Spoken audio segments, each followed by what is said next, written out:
beaucoup d'entre vous connaissent, je pense, Xavier Luffin, puisqu'il enseigne l'arabe ici à l'ULB.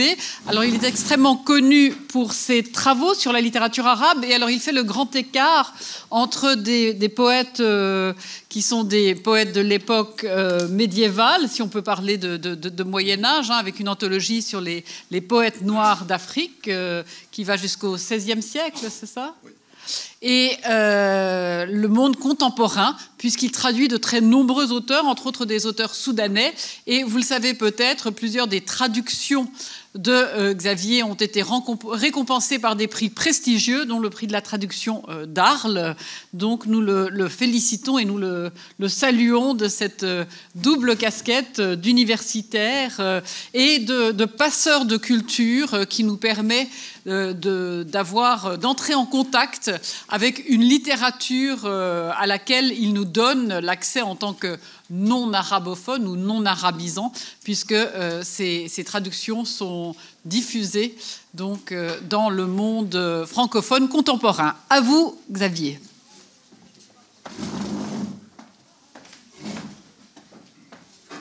Merci.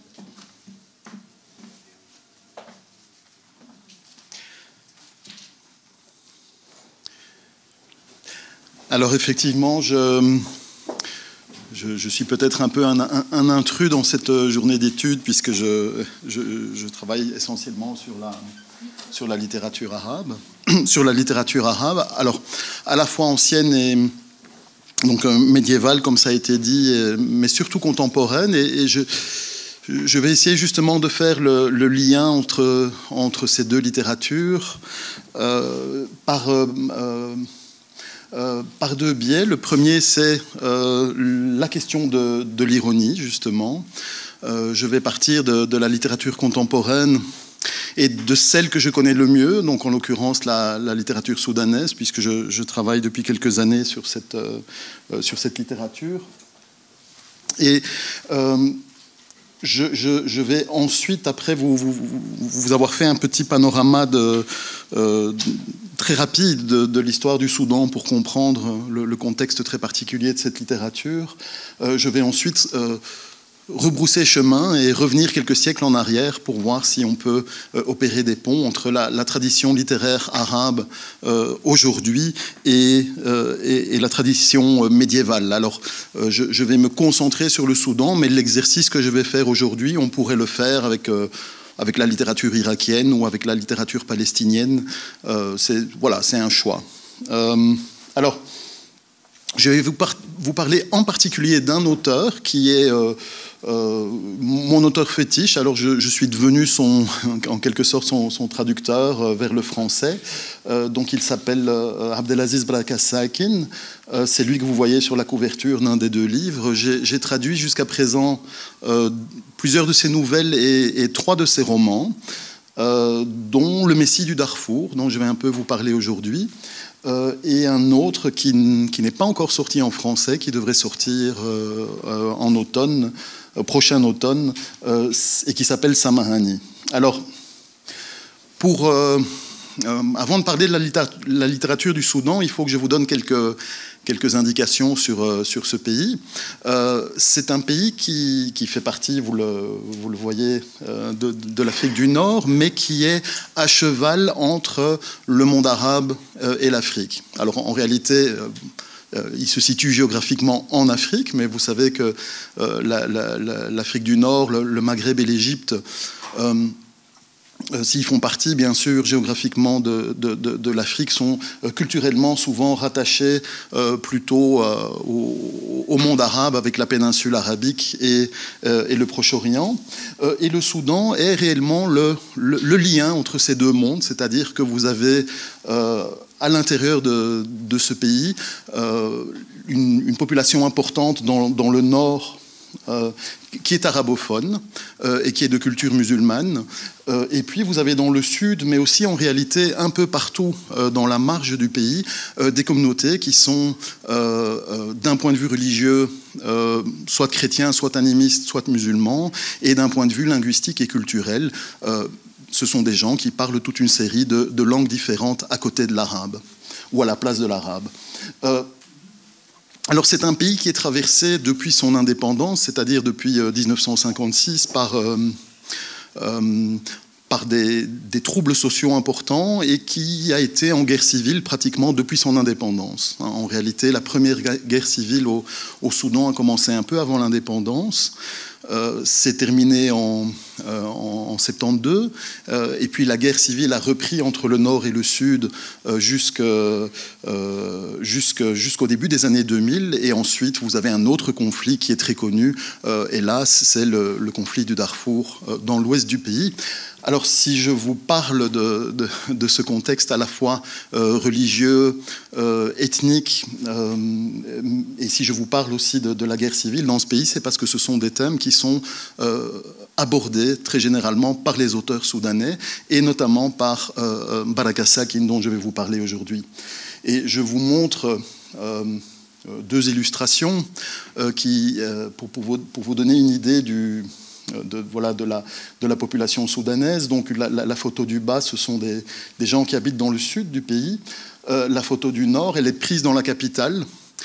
Et les gens de la capitale se considèrent comme des Arabes, et ils le sont effectivement culturellement, c'est-à-dire qu'ils sont arabophones, ils parlent arabe, souvent ils ne parlent pas une autre langue, mais vous voyez que d'un point de vue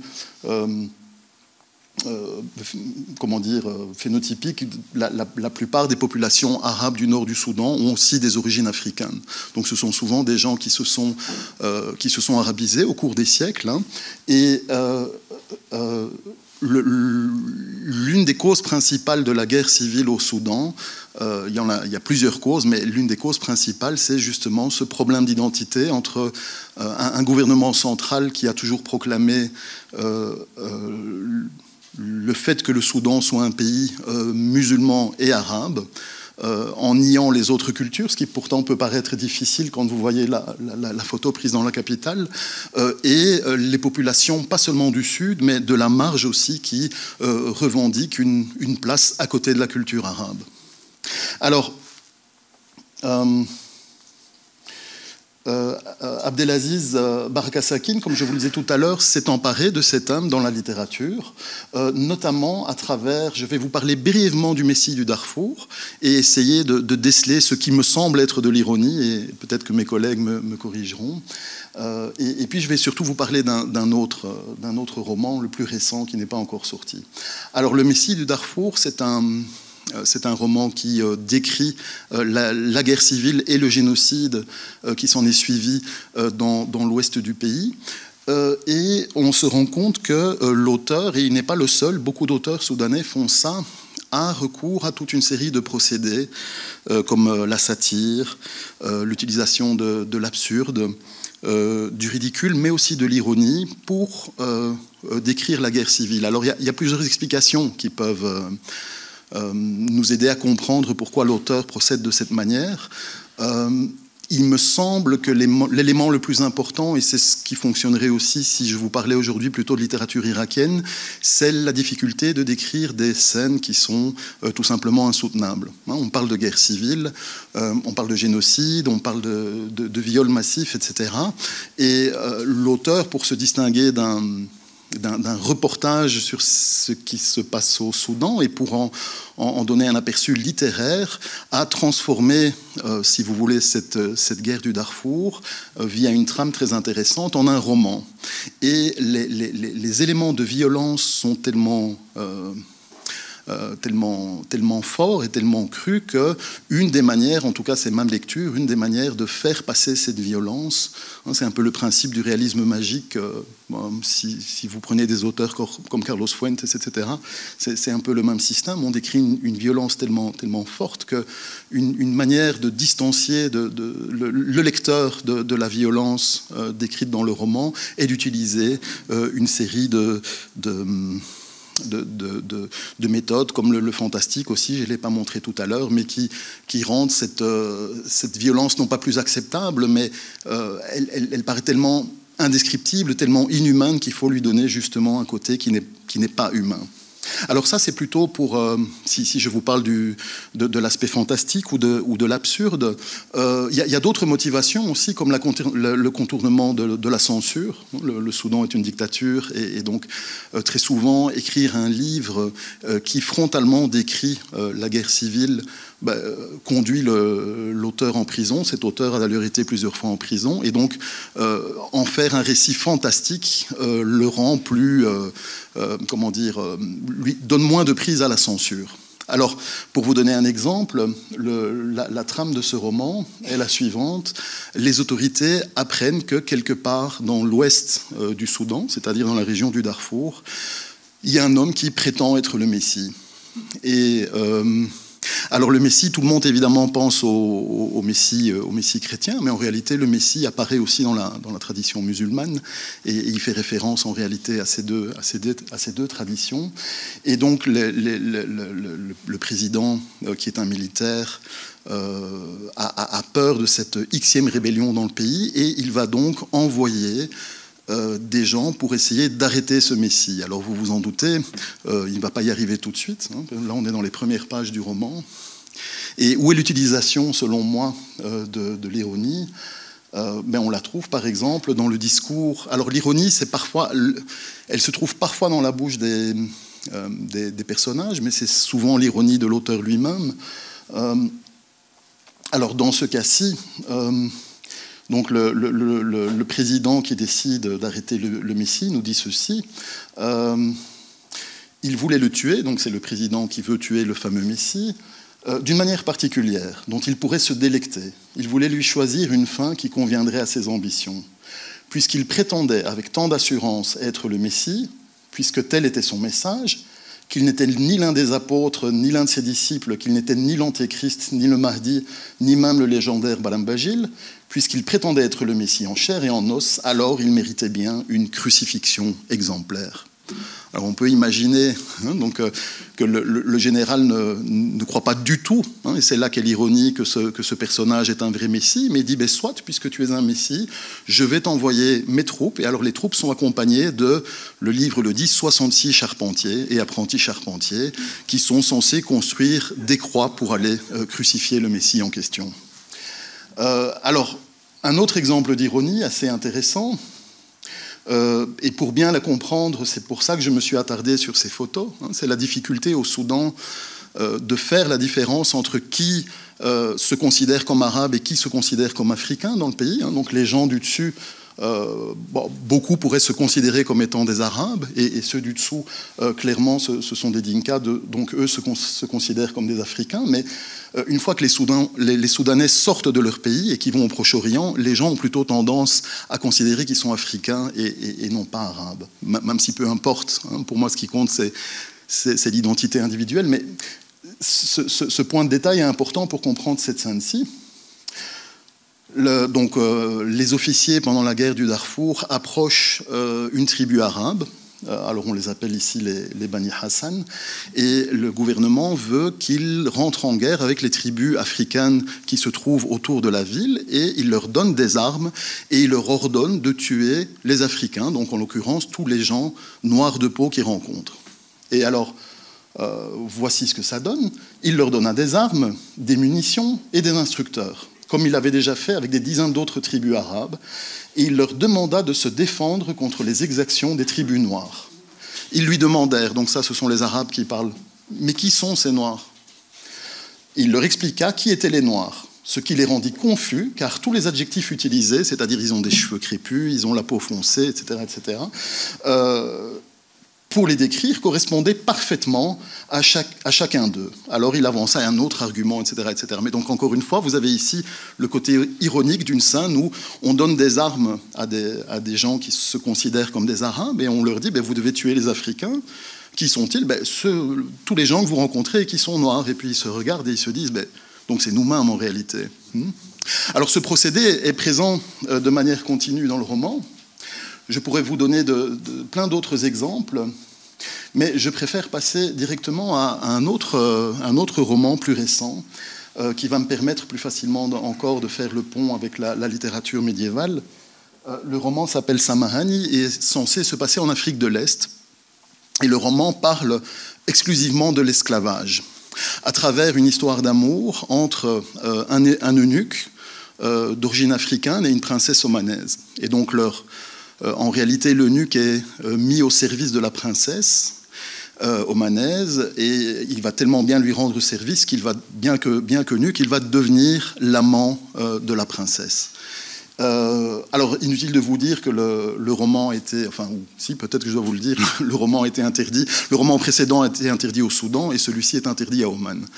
Parce que, bon, imaginez une princesse omanaise ayant comme amant un eunuque esclave d'origine africaine, ça n'est pas passé. Alors, l'esclave en question s'appelle Sundus, et vous avez ici une rencontre entre deux esclaves.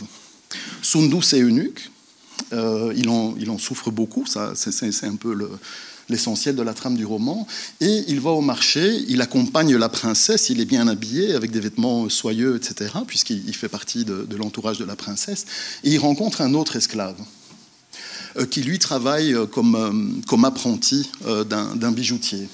Et ce que l'esclave pense, c'est ceci, c'est qu'il a la belle vie. Il faut quand même se rappeler qu'il parle d'un eunuque. C'est qu'il a la belle vie, le pauvre petit eunuque. Tandis que moi, je ne suis qu'un morceau de chair noire, tout sale, retenu par des chaînes en fer, dont les montants sont fixés bien profondément dans le sol. Même le plus costaud des éléphants ne pourrait les déchausser. Donc vous avez un esclave qui considère qu'un autre esclave, parce qu'il vit dans le sérail, a une meilleure condition de vie que lui-même, mais lui au moins a gardé ce que l'eunuque a perdu. Donc voilà, l'ironie est là de savoir lequel des deux a la plus belle vie ou la moins belle vie.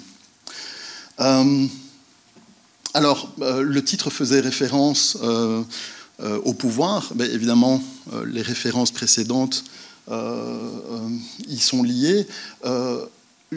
Ces livres sont aussi très irrévérencieux de manière générale par rapport à la religion.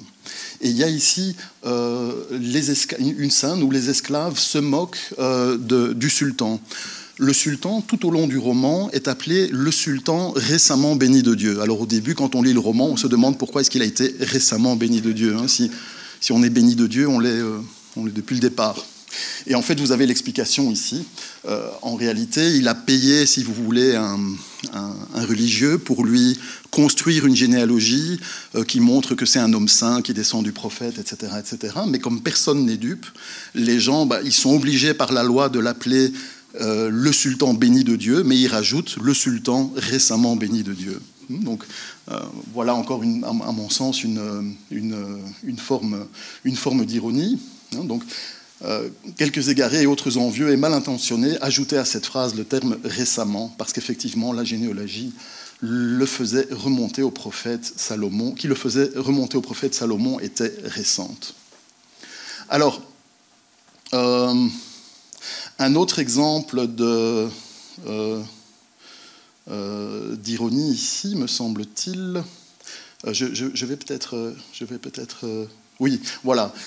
Alors le léopard, c'est pour ceux qui connaissent Typotype, c'était un marchand d'esclaves qui officiait qui travaillait en Afrique de l'Est au XIXe siècle. Il est surnommé ici le léopard. Et en fait, l'ironie se trouve dans le fait que le léopard explique aux Africains qu'en leur apportant l'islam, il vient avec plein de bienfaits. Donc ils connaissent la civilisation, ils sont sauvés de la vie sauvage, du cannibalisme, etc. Et donc on a un discours ironique où le léopard, on ne sait pas s'il pense vraiment ce qu'il dit ou pas, mais il est en train d'expliquer à des gens qu'il vient de capturer que désormais ils sont dans de meilleures conditions de vie. Alors on peut se poser la question, et cette question, l'eunuque lui-même, Sundus, se la pose. Celui-ci, on va peut-être le passer. Donc Sundus se fait émasculer en même temps que son père, et donc son père lui explique que voilà, c'est comme ça, la vie c'est comme ça, c'est toujours le plus fort qui gagne et il faut accepter son sort. Donc voilà, le buffle tue le lion mange le renard parce qu'il est plus fort, le buffle tue le lion pour la même raison, etc., etc. Le maître tue le lapin, le renard le lion, etc., etc. Est-ce que tu comprends? Et alors Sundus se dit, mais... Donc il s'interroge sur le fait qu'on lui ait coupé la verge, et un peu plus loin, il pose la question, les questions bouillonnaient dans sa tête. Cette dernière était remplie de haine, de véhémence à l'égard du maître. Il voulait lui demander pourquoi le Seigneur ne tuait pas le maître. Après tout, n'était-il pas plus fort que lui? Et que cela signifiait-il que le Seigneur soutenait le maître? Donc vous avez un esclave qui est censé être inculte et idiot, mais il se pose une question. Ben voilà, mon père m'explique que c'est toujours le plus fort qui gagne.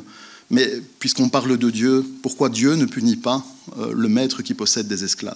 Donc vous voyez que c'est une remise en cause à la fois de l'esclavage, mais aussi du pouvoir et quelque part de la religion. Alors, je pourrais vous donner d'autres exemples tirés du roman, mais je préfère passer directement à la littérature médiévale. Quand on parle de littérature contemporaine, arabe contemporaine, on explique souvent que c'est un genre nouveau, ce qui n'est pas faux. C'est un genre qui a été introduit dans le monde arabe à la fin du 19e siècle, au début du 20e siècle. Ça dépend de quel livre on parle. Et effectivement, le roman ne correspond pas traditionnellement au canon de la littérature arabe. Donc c'était un genre nouveau, tout comme le théâtre. Cela dit, et le genre par excellence, durant toute la période médiévale, le genre littéraire par excellence, c'était la poésie pour les Arabes. Et on a souvent considéré donc que le roman était quelque chose constitué de toutes pièces et influencé par les Européens. Mais en réalité, les auteurs arabes contemporains lisent les auteurs médiévaux. Alors l'arabe a une particularité, contrairement aux Français, c'est que quelqu'un qui est éduqué, qui est instruit en arabe, peut lire l'un de ses romans sans problème, mais aussi un texte qui a été écrit il y a 1000 ans. Pour simplifier, on va dire que c'est la même langue, c'est pas exactement la même langue, mais peu importe, en tout cas, il y a une intercompréhension. N'importe qui a été scolarisé dans le monde arabe a accès à ces textes. C'est important parce que ça veut dire que, contrairement au public francophone, par exemple, par rapport à la poésie médiévale, qui est quand même difficilement accessible pour quelqu'un qui ne l'étudie pas, eh bien, la littérature plus ancienne est tout à fait accessible et il est lu en général par les intellectuels. Alors, je pourrais faire des rapports avec plein d'auteurs pour parler d'ironie médiévaux, mais j'ai choisi, l'idée m'est venue de choisir un biais particulier, encore une fois, puisque je vous parle d'un auteur qui aborde surtout les questions liées à l'identité africaine et ou arabe, à l'esclavage et partant au pouvoir, mais aussi à la sexualité, avec la question de l'eunuque, etc. Je me suis tourné vers des auteurs qui utilisent l'ironie, des poètes médiévaux qui utilisent l'ironie et qui sont beaucoup moins connus des spécialistes de la littérature. Vous avez une tradition qui commence avec El-Jahez au IXe siècle, qui est une série de livres qui vont chercher dans la poésie des exemples permettant de remettre les intellectuels de l'époque à leur place. C'est-à-dire que vous avez toute une série de poètes qui se moquent des Africains dans la société arabe. Il faut savoir que dans la société arabe, qu'il s'agisse du Maghreb, de la péninsule arabique ou du Proche-Orient, il y avait toujours une composante africaine qui n'était pas uniquement, mais largement d'origine servile. Et donc, les poètes, même s'il y a plein d'exceptions, avaient plutôt tendance à se moquer des Africains. Il y a un poète très célèbre du Xe siècle, El Mutanabbi, qui, voilà, il a un vers qui est encore connu jusqu'aujourd'hui. Et ces auteurs vont faire, si vous voulez, l'opération inverse. Ils vont mettre en avant les nombreux poètes de la période médiévale qui écrivent en arabe mais qui sont d'origine africaine. Alors le plus connu, c'est le premier, Al-Jahiz, mais je vous donne une série d'autres titres et vous voyez que cette tradition a continué pendant plusieurs siècles. Et on trouve dans ces anthologies des auteurs qui, comme je le disais, alors certains sont connus, d'autres le sont moins, mais, et c'est là que je fais le lien avec la littérature de Baraka Sakin, ils vont... Alors ce sont des auteurs qui parlent de sujets très différents, mais pratiquement tous abordent la question de leur identité africaine, du racisme de la société de l'époque et de tout le contexte qui entoure ces difficultés. Alors j'ai choisi quelques poètes. Le premier s'appelle Hukaym. Alors il est très peu connu. En réalité, on connaît un seul de ses poèmes et il se trouve dans le premier livre. C'est le seul poète qu'on connaisse de lui. Et tout ce qu'on sait de lui, c'était qu'il était d'origine éthiopienne. Et il y a un poète, ça se faisait beaucoup à l'époque médiévale, un poète se moquait d'un autre poète et le dernier répondait au premier en répondant à sa moquerie par une autre. Et alors on cite un poète qui s'est moqué d'une tribu en arabe en disant que même les Noirs et les Nubiens sont plus nobles qu'eux, ce qui est perçu évidemment à l'époque comme une insulte. Alors Rokeim, qui est d'origine éthiopienne, va écrire ce poème et il nous dit, ben voilà, donc je ne vais pas vous le lire en entier, mais juste relever quelques passages qui me semblent ironiques. Donc, le jour de la bataille de Romdan, nous étions comme des lions, et ils le savent. Et le jour de la bataille de Yathrib, nous étions les étalons des Arabes. Et la nuit de l'éléphant, lorsque leur courage s'est envolé, ils se sont enfuis, dressés sur le bas de leur monture. Alexandre le Bicornu, c'est notre Alexandre. Il faut savoir que dans la tradition arabe, Alexandre le Grand est devenu arabe, et chez les Iraniens, il est devenu iranien, mais bon, peu importe. Et votre parent, les nôtres sont le Négus et le grand-père d'Abraham, etc., etc. Alors, on se demande peut-être où est l'ironie ici, mais en réalité, vous avez un premier poète qui se moque d'une tribu arabe en disant vous êtes inférieur à vos voisins africains, et vous avez Rokeim qui est éthiopien et qui dit moi je vais vous montrer qui sont les Africains, et les Africains ce sont notamment les gens qui vous ont battus dans toute une série de batailles. Et alors il cite par exemple Abraha, qui est un roi éthiopien qui, à la période pré-islamique, a traversé la mer Rouge et a occupé la Mecque, soi-disant avec une armée d'éléphants, etc. Et ce passage est historique, et on sait que ça s'est passé historiquement, mais il y a un passage du Coran qui se réfère à cet événement. Donc vous voyez, l'ironie est là, de dire vous vous moquez de nous en disant nous sommes des esclaves, mais nous on est venus plusieurs fois envahir la péninsule arabique et on a occupé votre pays. Alors, un autre exemple plus intéressant, je trouve, c'est Suhaim, un auteur du 7e siècle. Suhaim est un esclave et en fait, il est très maltraité par ses maîtres. Et alors, on ne sait pas si c'est vrai ou pas, mais dans sa poésie, une manière de se venger, c'est de citer toutes les aventures amoureuses qu'il a eues avec des filles de la tribu, qui sont des femmes, des jeunes filles libres, en fait. Donc lui est esclave, donc il n'a pas le droit, évidemment, d'avoir des relations avec ses filles. Et donc, il dit par exemple ceci: si seulement je pouvais, malgré mon aversion pour la servitude, devenir le gardien de chameaux d'Ibn Ayman. Alors, c'est de l'ironie, parce qu'on se doute bien que... En fait, c'est un esclave affranchi, il n'a pas envie de redevenir esclave. Donc, quand il dit « si seulement je pouvais devenir le gardien des chameaux d'Ibn Ayman », évidemment qu'il ne veut pas l'être. À condition du moins qu'il ne me vende point et qu'il me dise « apporte à boire, esclave aux jeunes filles », que je puisse alors me reposer sur le corps d'une endormie dont le vêtement aurait glissé durant son sommeil, laissant apparaître sa poitrine, car l'esclave a lui aussi l'occasion de faire des rencontres.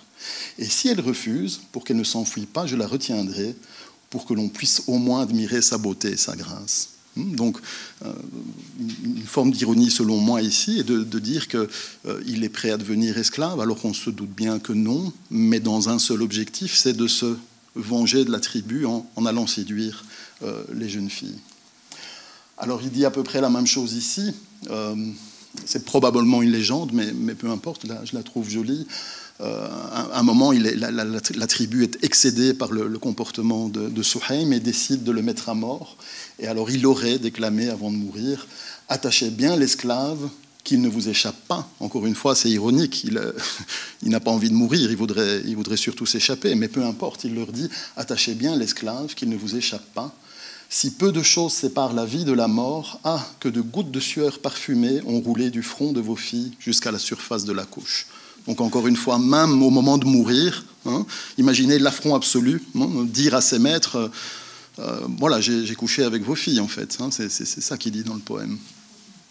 Alors, si vous vous remémorez les passages, je suis allé un peu vite, mais du roman Samahani qui se passe à Oman, c'est exactement ça. La vengeance de l'eunuque, c'est une fois au service de la princesse de devenir son amant.